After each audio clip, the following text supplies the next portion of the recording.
bonsoir, très chers fidèles internautes partout dans le monde. Bissikano Sobozoa, mieux dépendre là-bas. Vous allez le c'est votre émission Bolingara Mingi Kolanda. Lobela Bisso et sera toujours présenté chez votre humble serviteur Cliver Candle, les Génélios. Aujourd'hui, dans mon plateau, Nayambi invité na Bisso Baza, ce sont des gens politiques. Hein, hommes politiques, donc toujours solo là, toujours bêta ma solo, toujours ça là, analyse sur la marche politique. Pourquoi marche qui boni batambola qui parti politique tolobela sur regroupement, hein, regroupement politique, mais aussi sur la coalition FCC et Cash Poigny. Tous à la brancher, tous s'abonner massivement. Bissonon tous s'abonner, tous s'abonner parce qu'il a lobé la bus sur votre émission Makambo avec Cliver Candle. Merci à toi, héritier maestro, le maître de la presse. Montréal, parfait. Merci à vous. Avec Montréal, to Fongwama du jour. En moment où on s'est présenté malam parce que Toyambi Mutuya FCC na Mutuya ya cash. Donc au moment où on s'est présenté, to banda toujours dans le boko ya mobile quoi. Ndenge ça la toujours. Tous s'approcher, tous s'abonner massivement. Bonjour monsieur. Bonjour papa journaliste Yamakasi. Bonne santé. En tout cas, ndega ozomona, vous allez vraiment malade. Tu éviter. Comme on nani, on se présenter pour balandi nyonso, baimboka nyonso bazo occasion Rolanda biso na minute partout dans le monde baye bayo. Merci beaucoup na bandeko baza Rolanda biso na ngonga oyo. Ezali ndeko wabino, monsieur juriste en formation, défenseur judiciaire David Mboyo. Nazali bongo moko ya ba kambi ba parti oza ko former lisanga mune la bengi FCC AARC. Nazali bongo secrétaire exécutif ya Moamba. Donc nazali makambo ebele. Mais lelo na ye logo la 4 ya FCC na parti nanga AARC kambami na mama Élysée Munembwe vice premier ministre ya plan. Merci. Merci. Toleki awa na loboko na biso ya mwasi. Bonjour monsieur. Merci fidèles téléspectateurs. Natondi bino botondi na ndenge botondi ebele. Vous allez kolanda émission na bino le bino solo. Ngai ya bino Bill Bukasa moko ya bakambi ya groupe IDPS parti politique boyebi. Moko ya ba partisan de la paix, ya parti monene de IDPS na mboka et puis moko ya ba plateforme électorale Cash. Merci bino moko boyoki boni ba mi se présenter. Toujours solo la nabino vraiment toujours ça là bas analyse sur la marche politique. Oh c'est pas ça qui tout le monde qui presque ba parti nyonso ba marche qui mais to yebi ba but oh ba marche là qui avec vous ensemble na batu nyonso ba Rolanda biso to ko comprendre et longona bango avant to kota d'abord na sujet wana na lingina tout na impression na bino selon déconfinement, répression la Binozanini. Merci papa journaliste de la Montour. Oui. Ici je tenais à informer à l'opinion dans ma téléspectateur basé Rolanda Bisso. Je salue le courage de son excellence le président Félix Antoine Tshisekedi Tshilombo Fachi Beton. Nandenga ce courage, il y a qu'on lever option OIA état d'urgence. Comprenant vite la situation sociale de son peuple et aux écoles traversées. À ce courage, il a dit non. Le peuple continue à voter, si quand on les fait option, on passe à l'essentiel. Mais Toyo Kikara, chef de l'État, Imboka Baolo, toujours qu'il faut confinement confiner les sous par rapport que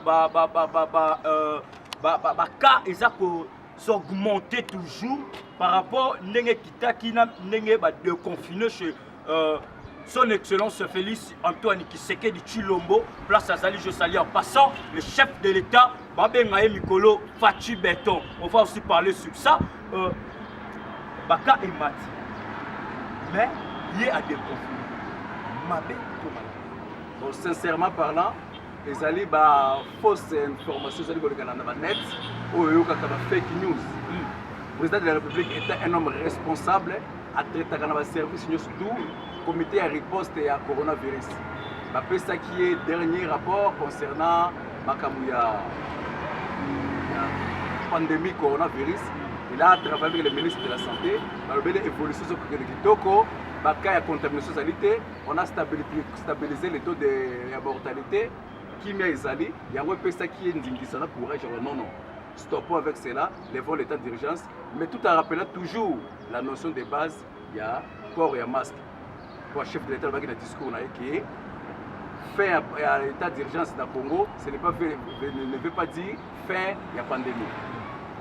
Merci. Wana Zalaki, Monsieur Bill, la partie à cash. Wana yé apprécie l'argument naïe. Selon l'expression naïe. Maître David, impression naïe, les années du selon déconfinement, il y a chef de l'État, Chilombo Fachi. Premièrement, en tout cas, na sepeli mingi, pour aza na comprendre qu'aza chef de l'État Yokaka. En tout cas, Yokaki kolela vraiment il y a Batou. Parce que yo moko yebi, en tout cas, ndenge maladie yango yé la kakité. Alors, tout ce qui moi retard, il y a confiné ville et le gouverneur avait annoncé, chef de l'État peut décréter état d'urgence. Mais tout de suite, assister à la terre, on a déconfinement à la ville. Il y a République d'ailleurs, mais seulement ils en ont quelques regrets. Quelques regrets. Tout le monde a il y a cash, vraiment avec le chef de l'État traité un service ou un agnoso. On a traité, oui, mais on a lobby parce que sinon, le chef de l'État m'a bien éteigné. Donc, éteigné étant un ministre qui a la santé publique dans son attribution. À ça, on a prévu au photo le chef de l'État a un rapport, c'est un peu ça. Là, par rapport, il y a un port, il y a un masque. Au moment où il y a un masque, mais alors que le chef de l'État a un masque, déjà abus, au biso FCC, ça la tête. Puis là, on regrette parce que tant qu'on va confiner qui va secteur presque nyoso, mais les lots n'a pas yemba, qu'on zamboga lobina, papa na ba église, nini zonga liboso. Tout le monde va zongi, alors bah risque de contamination na église na baba, ouais pesa trop vraiment ma case, parce que na bar ba pina ka bazo simba, on y a ka to simba, mais à l'église ils ont respect à l'église c'est hors des alliés. Oh, Maître David, s'il vous plaît, selon vous, chef de l'État a sali mabé parce que a bandit d'abord que déconfiner papa. Bon, en fait, papa ça me dit faute. Mais seulement l'analyse de ça là. Ah, c'est ça, merci. Merci. L'analyse. La bandi Europe melaye, parce que ça me toye comme trop, à l'ingipé média trop, à le rappel trop en tout cas, ça domaine ailleurs.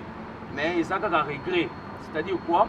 De confinement, ils allaient activité, taux réaction, tout par là, par rapport à malade. Net les lots, tous en a 5000 et quelques guéris sur 8000 et quelques cas contaminés, c'est tout à fait normal. Vous en avez 8000 cas malades, mais guéris, déjà 5000. Déjà 2000 et quelques batikali, ils ont pesé par rapport à comme ça. Mais seulement, confinement, il y a qui dans le secteur Tumbalamoko. S'il fallait peut-être penser à Kozongi ça, moi je pense qu'il fallait plutôt étudier le secteur tout les zonga. Parce que si on a des maladies très mortelles, les qui n'ont pas mais batuba kenata et panzambete mais to privilégier baba rezonga et le 3 août ba classe ba université kozonga mais église to quoi qui le 15 août donc nga pour nga chef de l'état a ça qui prière dans stade et ça ba bonza qui mboke pas nzambe mais seulement moi réglo et comme singa makasi. Merci wana ezalaki selon Maître David Boyo ndenge salaki ba remarque na selon discours il y a chef de l'État, il y a déconfinement. En tout cas, famille politique na biso FCC, na autorité morale, son excellence le président honoraire Joseph Kabila Kabange, Azali Kitoko, famille politique ça vous se porter à merveille. En tout cas, tout ça vous m'habite, tout ça bien. Monsieur Bill, boli ba famille politique na bino et ça évoluer comment ozo vivre. Merci les journalistes pour la motura. Biso na IDPS, vous allez Kitoko Makasi, évolution normale avec notre président intérimaire Jean-Marc Kabou, 520 gigas, l'homme na stylo rouge qui détient, il fait l'intérim du chef de l'État en corrigeant les erreurs et on passe. Merci, Bino Nostimozo Landa, merci Nabino Lisusu, vous continuez toujours Landa. Si vous avez un sujet na biso oyo, et fan d'ici biso na mukolo lelo, toujours ça là-bas, analyse sur la marche politique oyo ba parti politique nyonso etambolaki. Donc tobandi tokoti na sujet du jour na biso, sujet ya émission na biso. Parlons alors sur ma marche politique. Tomonaki ba parti belé etambolaki. Ba marché. Ba o ba saki ba des autres ba salaki. Ba o pe ba salaki te, ba salaki pété. Pour ça ba parti mususu ba tambolaki mobulu ebimaki. Mususu pe ba tambolaki mobulu pe ebimaki te. Mais maintenant tout ça to meka un peu pour ça ba analyse avec vous. Ba marche wana et c'est pas ça qui comment ba remarque, ba erreur, ba défaut nini oh bino et tant que ba droit ba na mboka ba analyse nini oh bino go salaki to bandi awe pas monsieur. Merci de journaliste. Yoko moko monaki dans le peuple congolais. A monaki mabe na marche à liboso. Oyo IDPS biso to organisaki pour l'intérêt du peuple congolais. Na ndenge balingaki bapona kotia na makasi ndeko na biso Ronsard Malonda. Oyo azali ennemi numéro 1 et puis agent fabriqué de FCC. Ndeko nanga ayebi azali moto oyo akendaka na ngomba na bango babengaka na malongi soki kingakati. Biso peuple congolais initié marche na IDPS biso to télévision non. Cherchons à barrer la route. Initié qui marche, on a informé les autorités to marcher qui les résultats doit atteindre qui a repé ba entériné les comme Ronsard Malonda. Mais bande ko na biso FCC bango na maele mabe kolinga toujours ko pesa kanyaka to télémelaki lo lenge ya ko ponaye. Ce n'était pas le schéma ya ko ponaye ezalaki normal et ezalaki eloko moneti ya cotisation makelema basalaki après avoir kotia ndeko nanga kotia bandeko na bango bayebi sur batali totia lisusu nani bazwika mona malongi na mupe na bango afanda na Kingasani mupe na bango afanda wapi na Kingasani papa journaliste batunyo so bakongolais so bayebi ke mupe na bango afanda na Kingakati oui sur Ronsard Malonda sali moko ya bana malongi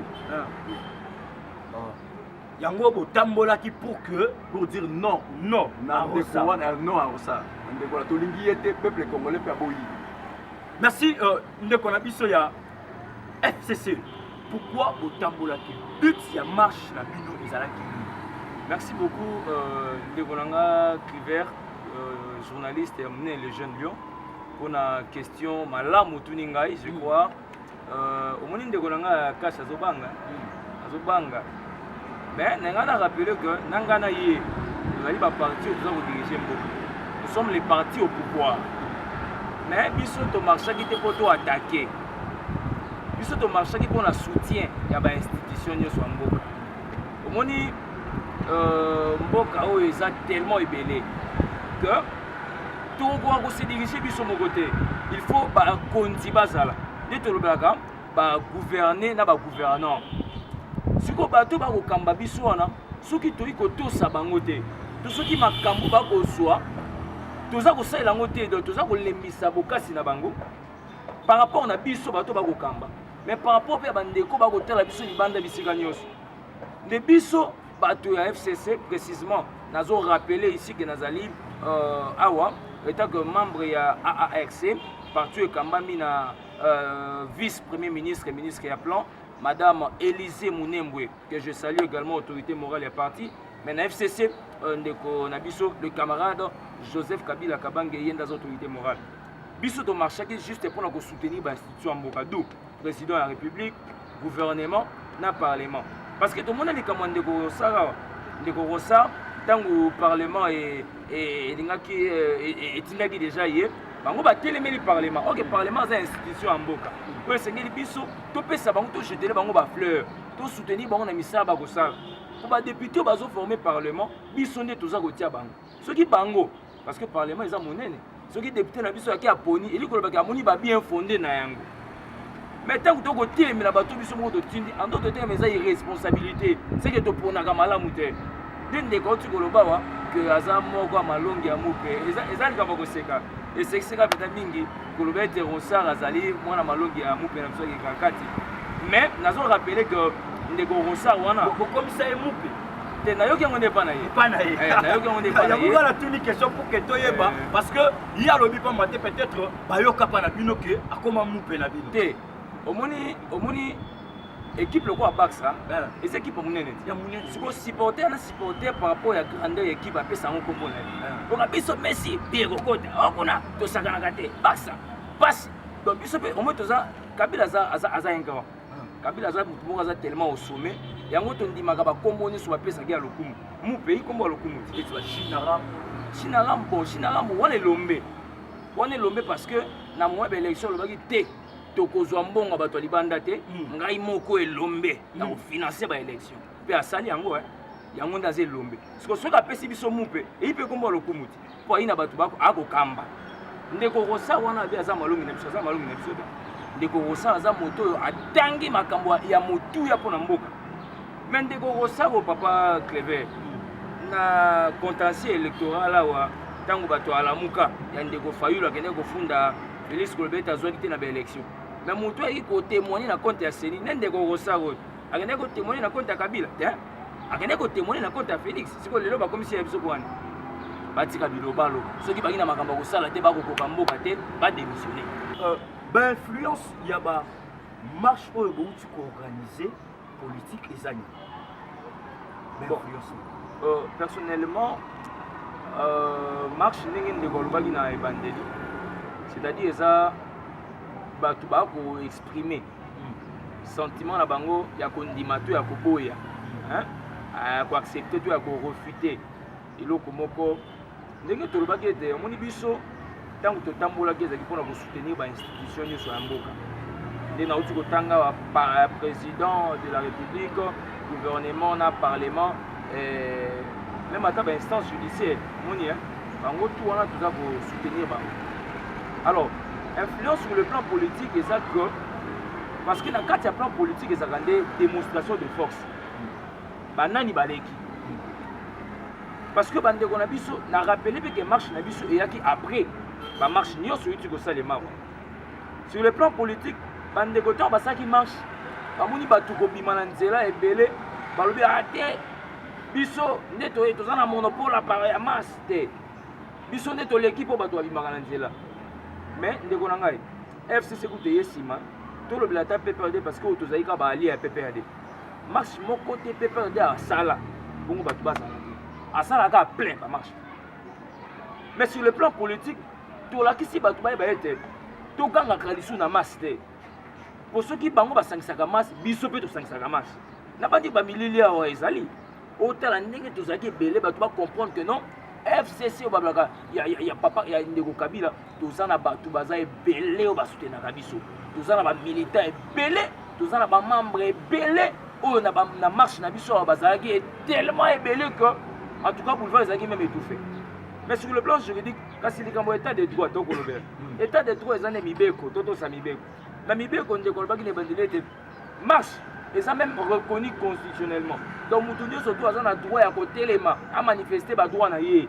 amanifeste sentiment wana alobaki ya kondima to ya koboya eloko mais sur le plan juridique tokoloba ete totusi be volonté constitutionnelle ya kosenga ete totlamuka totelema mpona komanifeste contre un fait mais biso tomanifeste pas contre un fait mais contre soutien ya bainstitution po eza koregorge mboka en tout cas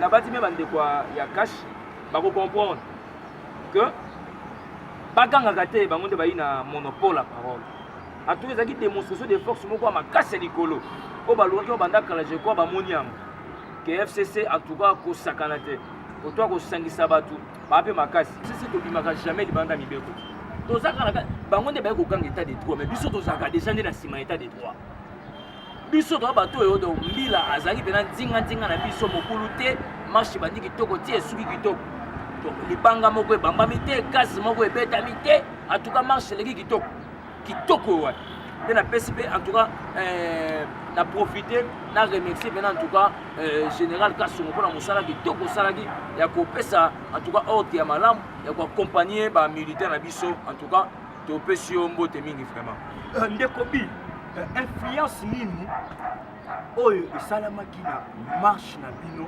politique oyo bomarchaki? Merci papa journaliste. Mais ici, il y a Mona, il y a Nona, il y a FCC qui a lobby basala qui marche pour soutenir l'institution. Mais il y a un makasi. Mais basali marche ndenge le baki professeur la biso éminent professeur André Bata la première institution du pays c'est le chef de l'État. Mais na kokama makasi même na moni le taciturne le professeur Néhémie que je salue azali moto ya bonya makasi na mboka oyo. Mais na kamwe le professeur Néhémie alobi kaka oyo tolobaka na lokoto ya français qui azo scier arbre oyo ya fandaki. Professeur Néhémie alobi azo kamwa que la troupe étrangère ikoti na kati ya mboka RDC. Non, il est congolais. Je comprends son souci. Mais il est tango azalaki bango bazali ko diriger. Basalaki nini na place wana. Marche to boité. Oyo bango basalaki ezali otobenga ki ko distraire la population. Parce que le vrai motif au peuple congolais télémaki, c'était de dire non à l'enterrement il y a Rossar Marumba. Il y a Roselemi pour se payer makasi parce que l'organisation qui marche peut trouver but na. Bango basali loko et puis papa oyebi tout ça qui ça. FCC Soka organisé marche toujours le pantalon mais étant bon là Moboulou est mis na 15e mairie que to limité na 3e mairie limité pour la biso IDPS tant tout ça la ka marche biso to kabola ka mbongo te to kabola ka polo te biso to kabola ka machette te c'est que Moboulou wana oyo bimaki c'est que ezaka bango moko batu ya FCC nde basalaki yango par rapport ya Kanyaka oh babengelaki bango bazwa po batambola. Mais papa journaliste eux ils monnaie courante à chaque fois ba de l'économiste FCC maître David Mboyo c'est un jeune très intelligent ayebi a contredire ngaité ayebi bien que bango balaka bana ya batu kiboya maître c'est vrai non non ayebi ça n'engage que lui oui ayebi papa ndeko ayebi bango bakali bazana mbongo ebele bazana mbongo ebele bazana ba entreprise partout ils ont volé tout le monde connaît et puis papa na ngai bazana mbongo bakaboli ba mbongo ba nini tant la bandi koleka na liberté wana mais comme on a bitumba makasi na pesi il a reconnu ngape na reconnaître bokasi ya sécurité oyo ndeko na biso général Kasongo na saluer place azali encadrer ki mais dis-moi bitumba mona ki wana na ba gaz mona ki bitaba wana ezali nde bana ya bakozo oyo bazo ko réclamer non solo parce que ba la kaki bango ki boya ba 20 000 francs ba 10 000 francs yango bana ya bato baleki basali oyo ba sepelé ki osala donc copie na bango ba pesi bango soko edichete. Mais na yebité tout ça dans mboka tout ça dans zamba ou tout ça wa na ville munene boy engumba Kinshasa otambola na 12h 13h na machette na maboko na yebité so bomana mbwa ou penani yango wana bandeko basalaki mobulu ba réclamer ba misolo na bango balakaki bango ba pesi bato kosi bana ya bango pour bango basala ka marche bazana oui personne a le monopole ya population ya masse mais dis-moi masse aux mona wana UDPS Zambé ya marche notre père fondateur. Loin de citer les papas Bandangila, mais je vois l'IDPS et le Sphinx, c'est personnel, mais papa Etienne Tshisekedi Ouamoulouba, c'est lui le patron, le garant, le chef, il y a un slogan État de droit. Il se marchaka, de réclamer qui dans la paix, na kimia, parce que lui marche net de Goloba qui a les syndicats, c'est une façon d'exprimer votre mécontentement ou bien qu'on dit manayo ya dans l'autre situation ils ont se présenter. Un peu, moi, quelques points, il y a une marche na bino, oyo botambolaki. Il y a une réussite na ngo salama. Ba point côté négatif, na côté positif na ngo ezali. Merci ndeko journaliste. Ba point positif ya marche na biso ezali, biso batu ya cash. Ko sepeli makasi pona marche de initiaki, peuple répondre massivement et puis toujours bukipe mbuma, l'enterrement ya Rossar Malonda et kolekate pe akolekate. Voilà point positif. Mais point négatif, tous allez subir provocation à déconnexion FCC. Vous allez infiltrer biso, côté à Mbulunga na kati ya marche na biso, ti ko influencer même les policiers. Vous allez collègues, oui que à chaque fois, vous savez le chef de l'État avec état d'urgence le tir. De kolimbisa mai, tout le monde a quand décolla biso Fayulu soka uti mukili ya poto, a ça des discours on est dans Njili. OK, gaz c'est vite maraté, mais c'est vite maraté. Pourquoi? Parce que chef d'État instruit la conseil de sécurité que non, ma population. Vous savez, négation dans mon que non, à chaque fois, la population sera passée. La police n'est à l'occasion pour provoquer le peuple. Lorsque vous faites la population, c'est comme si vous poussez le peuple à Yemba. Mais si vous êtes discipliné, au Moni, même Bango, ça marche, mais aussi état dirigeant, il va mesure sanitaire. Vous êtes caché, un mètre respecté, normal. Vraiment. Ndeko David, s'il vous plaît. T'as évolué. La télé, c'est le temps. Donc, on a chuté. Ndeko David, le bel abisso. Quelques points négatifs, na positifs, il y a ma marche. Oh, binobo marchaki. Et ça, Kini. Merci beaucoup, Ndeko Clever. Au moins, il y a qui, Ndeko Arago, c'est que ça m'a cassé. Point positif, en tout cas, marche les gars qui toko. On a profité à remercier mobilisation. En tout cas, il y a des sur FCC. D'abord, le numéro 1, l'autorité morale, Ndeko camarade. Joseph Kabila Kabange, les pacificateurs, les démocrates, les nationalistes. En tout cas, nous sommes à disposer pour marcher les gars qui toko. Rapidement, on peut s'appeler Mbote na ndeko Nemi Azali coordonnateur il y a regroupement la biso to plateforme la biso FCC na pesi Mbote na secrétaire permanent ya PPRD Azali bongo parti à liboso regroupement la biso ndeko Shadari na pesi Mbote mingi mais plus particulièrement na pesi Mbote koleka na autorité morale na nga ya parti madame le vice biso benga le vice premier ministre à plan auti musika mango député provincial, député national, sénatrice, vice-premier ministre, ministre à plan. Maman Élisée Mounembo en tout cas. Maman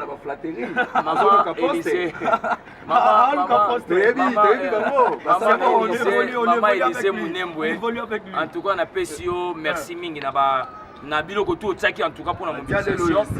Na PCP président coordonnateur na biso Ligue des jeunes Enoch Mbote, rapporteur na biso Igo Mbote. Bandeko tout Alain Mouti azali ba coordonnateur administratif bandeko Mireille mais plus particulièrement dans la Ligue des jeunes à Mont Amba et quand même on a président maître Marc la PCMBO vice-président Faraday en tout cas merci Ramoko azali secrétaire exécutif Nandeko Eli rapporteur en tout cas marche les Kitoko ba militant la biso tout en tout cas merci beaucoup marche les Kitoko mais ba point négatif et ça au moins dans l'état des droits ndeko azo ebate ba ebate concept dans l'état des droits années IDPS et ça peuple n'y sauté. IDPS et ça li parti na kati ya peuple ndenge biso FCC tozali. Mais ndeko na ngai au mona qui marche na bango. Au mona qui ba désordre ba gaz lacrymogène. Ba tu musu ba kufi pour exprimer volonté na bango. Ba tu belé ba soki. Policier moko kuta kufi. O azoki lisas nzete na elo akufi na marche wana. Wana zali ba tulu na FCC. Ndeko na ngai. Non, marche na FCC. Ça il faut le dire. C'est infiltré. Infiltré ou pas, ils ont bango, ils ont bisoté. Mais marche est dirigée par Banani, IDPS. Et s'il y a la responsabilité pénale, il y a les colonnes à la bango. Mais biso marche, biso l'équipe qui toko. Mais tout le monde est bandit. Toka saka au PPRD ba bandit. Mais ba bandit ne ba to IDPS. Ba télémi la 10e de Gonanga, ils ont somo. Donc pour la bango, mutua kende te. Faut qu'on pose à la Congolais, vous avez IDPS. Pas mon amour tout que l'équipe, oh, ça a un fichier à FCC. Ma banga, en 10e. Pour que marche, na biso bandé qui na biso na corridor, si na siège ya parlement. Attends que comment dit pour inviolabilité, en tout cas institution biso to c'est institution. Tout le monde qui va souda ba tem barrage, ba continue biso bi te mobuluté. Mais bandé comme ça va déclarer ba lobi pour na nini kaka siège na bino ko banda kana corridor. Mais boza na siège oh il y a siège ya marche na bino na préciser et ko banda kaka na corridor net tout le monde bande comme ça ya ba IDPS bazaka na siège na bango na 12e rue donc so bali ba banda marche ba ko banda wana bato ba bande ko ya UNC ba banda ki na triomphal côté à Kasavu mais bino pour la nika na corridor ndeko na ngai la distraction manque à faire ndeko na ngai na rappeler que ça marche à liboso te ya FCC tu na lo ba FCC pe na ko le loko moko omoni autorité morale na biso aza mutu alingaka kimia désordre de bato baselaki makila etanga nani autorité morale mais vous pouvez la baroya kati son excellence le président honoraire Joseph Kabila Kabange les démocrates bato bazeli oyokaki babiloko bate baaméricain baye bato boye makila kotanga tokobima na balabala yabi te ngai nalingi Congo nalingi mabele na ngai en tout cas nakotia mbutu te habité dans l'élection. Pour la première fois, tout le monde a passation pacifique à pouvoir. Voilà tout le monde va témoigner. En tout cas, nous avons 5 inspecteurs. Pour la cause de la Congolais, ça a IDPS. c'est-à-dire démocratie auto koluka ba gangelaka hein union tu es consent il faut qu'on respecte l'opinion à mon opinion si on muto le na muto IDPS en tout cas azana ba droit na ye les pourquoi pour appartenir na IDPS mais ceux qui muto pas na muto FCC azape muto FCC to tikaye mais ça c'est que le courant na zamu ta IDPS c'est que yo pe pose na IDPS c'est bon maître David toke non chité tenu to yeba na ba marche na bino botambola ki wana est-ce que ba libère na bino pe ba tambola ki oui bazala qui est belé pour ne pas citer les noms parce que na correspond au cité s'il vous plaît tanga bango ne puisque trois personnes qui les grands mobilisateurs chez quoi bazala qui fait assistance ya président intérimaire na biso Mukongo Yakoba Kabunde azalaki Jean-Marc tozalaki pe na secrétaire national général secrétaire général Kabuya monsieur David na marche na bino ba libère na bino pe ba tambola ki en tout cas ndeko embala liboso te biso momesano biso totambolaka biso nyonso bon yo kobenga bato yo zate so tanga bango banani bayebele tanga trois personnes d'abord nakeno na FCC nano nakeno na ye moko coordonnateur na biso azalaki ye moko secrétaire permanent Shadak azalaki tozwi kutu batoka baministre basteve Mika bazalaki ebele badepute koloba kutu likambo te oyo bango kotanga oyo moto oko honorable Jekoko aza motu moko to ye mpenza kontinue moto asimbakisi akosanda makila lokuta na lokuta vraiment donc non chité question na biso suka ngo toujours clôturer émission na biso que pensez-vous sur le discours du chef de l'État oyo asalaki na Brazzaville monsieur David bon en tout cas eloko esalaka nga mpasi eza bandeko ya IDPS c'est comme si na ndako ya IDPS eza kola papa oyo kolobaloba mama koloba mosusu bana mpe bakosala mosusu mpo kolandisama discours au chef de l'État asalaki na Congo Brazzaville à présence même ya homologue na ye ndeko Denis Sassou Nguesso oyo wapi napesi mbote mpo ayamba biso mpe tosololaka en tout cas kitoko le chef de l'État nakangi biloko moko misato na discours wana ya liboso eza d'abord volonté ya chef de l'État ya kozala toujours pembeni ya ndeko Joseph Kabila Kabange tala oyebi na Afrique ta balobaka en Afrique Amadou Ampaté bahistorien taloba te en Afrique si un veilleur mais c'est toute une bibliothèque qui s'écroule eza culture na biso ya kobumbaka bato akalakala na po toyeba solo masolo nde yango ndeko Félix akosala ya kozala pembeni ya ndeko Joseph Kabila mpo mwa basekele oyo babenga basekret d'état oyo yo na nga toyebi eza libala te bon libala te wana ezaka baterme toko koemploye mais na contexte onga nakolobela eza omoni ndeko Clever yo oza journaliste moto na asalaki journaliste soki ayakanga na eza non seulement mpo asalaka lokola yo mais mpo azwa mayele mpo bisiko oyo osali bambeba yeba koya na mbeba te yango okangama na yo yango tokomona pa ndeko abiti ya son excellence na biso Faci aokangama na ex président na biso Joseph Kabila Kabange pour que azwa mayele bon place oyo eshwaki ye na pouvoir échouer te kolobela kuta échec eza problème moko monene bon l'essentiel ko retenir eza selon le discours à chef de l'État to retenir moi quelques éléments liboso eza volonté ya chef de l'État ya ko travailler toujours na autorité morale na biso ndeko le camarade ta tobengaki camarade ya motu moko azabe béton au brique te biso les camarades Joseph Kabila Kabange de volonté à chef de l'État il faut vouloir toujours qu'on travaille ensemble dans ndeko Kabila ndeko Kabila en tout cas ndeko journaliste aza moto yo en Afrique aza ko penser même sur le plan international a ko penser mais lo comme balé tala obi koloba ete coalition FCK en tout cas ko panzana te il faut ekanga bandeko ya IDPS po bino boko tambola toko kata libala wana toko sine bino bigi rouge mais o aza mo continue bino leader Albert a toi coalition ko kambana te tango papa a eu décision na ndako yo mwana soko kangi sek éducation malamu ezate au chef de l'État a manifesté volonté na discours à exprimer il y a continuer na coalition au biloko misa tolobi oyo kanyi na tisiko no tanya moti te mais la tangi ti ali boso bi volonté à chef de l'État il y a déméré na ndeko Kabila président honoré ya mi balé na lobi nini donc rupture wana ezate coalition FCK chef de l'État lobi ko kabwana te il y a mis ça tout chef de l'État à reconnaître que au moni tango ata na libala mobali na mwasi ata basalaki fiançailles na moment libala les autres ba seko ba découvrir ngo kana libala et c'est nga siko to bongisa ngo na kimia mais eloko ami sato FCC cash biloba loba et part et d'autres mingi na ngamu na bango merci Ndeko David merci Ndeko Bill selon vous que pensez-vous na selon discours ya chef de l'État oya salaki na Brazzaville selon coalition ya FCC cash? Merci Ndeko na ngai journaliste yo zali kolanda na lobeli bandeko lobi seki bolanda ki discours ya chef de l'État awa na kokota na makambo oyo ba prédication ya babende ko na ngai lobi ya FCC mais dis-moi chef de l'État était clair que non a coalition des habitants sikoyo muto rotia kaka net point final que notre soki to kabona biso continue na coalition izalika yemo ko tata moko te ko alobite ya coalition zabi coalition eko kabwana te c'est ça faut préciser oui. Bande la place on faut que lo va bien que chef d'état bi eko kabwana te ko ba te que lo ba bien bande lo yo lo ba toza en coalition na bande ko na biso mais mutu omoni secrétaire général na biso Kabuya Augustin alobelaki bango ke comportement na bango bato ya FCC de ko journaliste bazali ko risquer ko subir sort ya Pharaon contre bana Israël bango ba yeba itete soki ke nzambe déjà poni bana Israël comment ça non biso nde to ba ko nzambe ko eko utepa na bango bazotia ka baposo onda ali mo nzamboka Egypte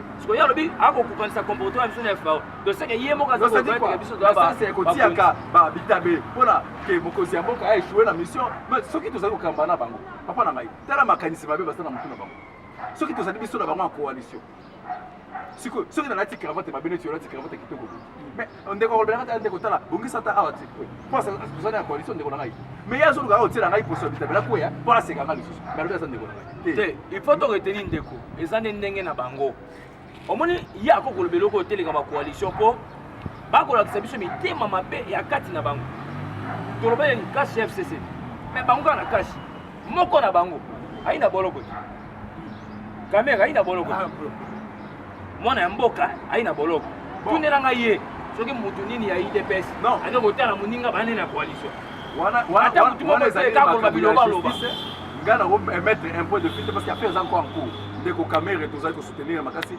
azali dirikabe ya mokonzi ya mboka tisikoyo asalaki na normalement il a droit ya kosala appel na cour de cassation yango tozali kozela oke kotala ye oboyi ba avocat na ya mindele ba ya pona kotala ye akosala appel na ye le 7% kozala tokolanda to souhaiter bonne chance omoni ndeko journaliste awa nazali kolobaki bandeko na biso FCC baza ko comprendre te mayele bwanya ya président de la République omoni ba débat mike ezalaka awa tout autour non mokonzi mboka classe papa moko journaliste ba débat on est signé le kingala parce que ça dit ba débat ya ndeko Obama n'est pas américain ba débat on va tirer le suspect ça va mais quand est-ce que sagesse ya mokonzi mboka cours ya droit cours ya politique ya maîtrise azali ko pesa ba cours lolenge na lolenge plus que même les docteurs bolingo ko sa vraiment coup de chapeau à son excellence monsieur le président de la République Zambia Sami merci la million nyonso bozaki prochain donc toza toke la chute Ndeko Bill Ndeko David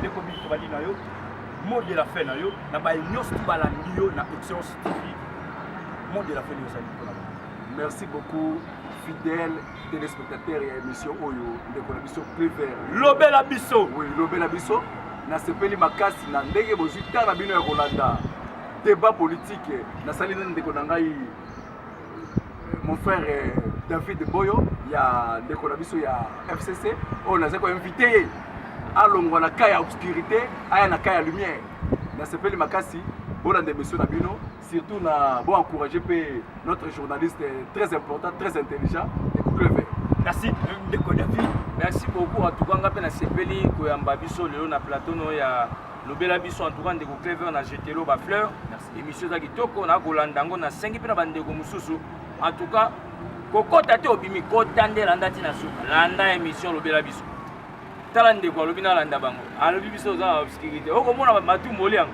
okomona matumboli mais tout le monde connaît et loko na kokoloba kwa message de la fin eza lokwa mateya na kopesa bandeko na biso ya IDPS tala secret ya munene eza kotosa moboti na yo toyebi ke bamarche bokosalaka subasima nango eza koconserve pouvoir na bino po bozo comprendre badéficit na bino po bobomba badéficit na bino botambola bobamba mabanga boempêche bato mosusu mais tala bosala su bongo te démocratie au mokonzi mboka Félix Antoine Tshisekedi Tshilombo akolinga état de droit elingi nini état de droit elingi pe ko respecter opinion ya mutu tant mutu abiki naza mutu FCC tika pe mana FCC yo pour boza mutu IDPS tika na IDPS mais kolanda ti waza na IDP na FCC bambe mabanga ndenge bosalaki na marche na bino botumbi mapango ba bozikisi bande en tout cas to ça ngo lisute to respecter opinion est très important en tout cas biso na niveau ya président na biso Joseph Kabila Kabange en tout cas il nous a toujours demandé de soutenir son excellence le président Félix Tshisekedi Tshilombo.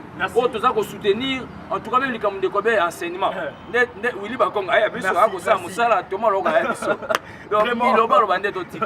Merci Nabino Nyo Sobozala qui branché, il vous savez, américain Nabino, Bolanda qui émission Nabino, Lobé Labiso, et ça a toujours présenté chez Humble votre serviteur Nabino, Cliva Candol, Nasengi Nabino, pour s'abonner massivement, pour s'abonner, ce qu'on s'abonner, qui n'est pas nécessaire à Bachango. Cliquez Pewana. Bon, émission sur le côté, il y a l'obéla biso, on a toujours une actualité, puis on a rapidement, pour on a toujours une avance, il y a actualité, sans oublier, Balobi, oncle Amour, Amalamou, il y a bien Benjamin Moutale, na Dubaï, je vous salue. Je vous salue. Merci Nabino Nyo Sobolingara, émission Nabino. Merci Nabino Nyo Sobolingara, un des serviteurs Nabino Cliva Candolo, Nasengi Bino, pour s'abonner massivement. J'aime Nabino, commentaire Nabino et Salara que to perfectionner Moussa Nabiso, to colisa toujours travail de Salara. Merci à toi Montréal parfait, au Tigaranga, toujours Nangai, derrière la caméra, je te salue. Merci à toi héritier maestro, le maître de la presse, sans oublier Maman Asson, Jocely, merci. Yayo Angoy. Tokutani, à la prochaine occasion. Ciao, bye.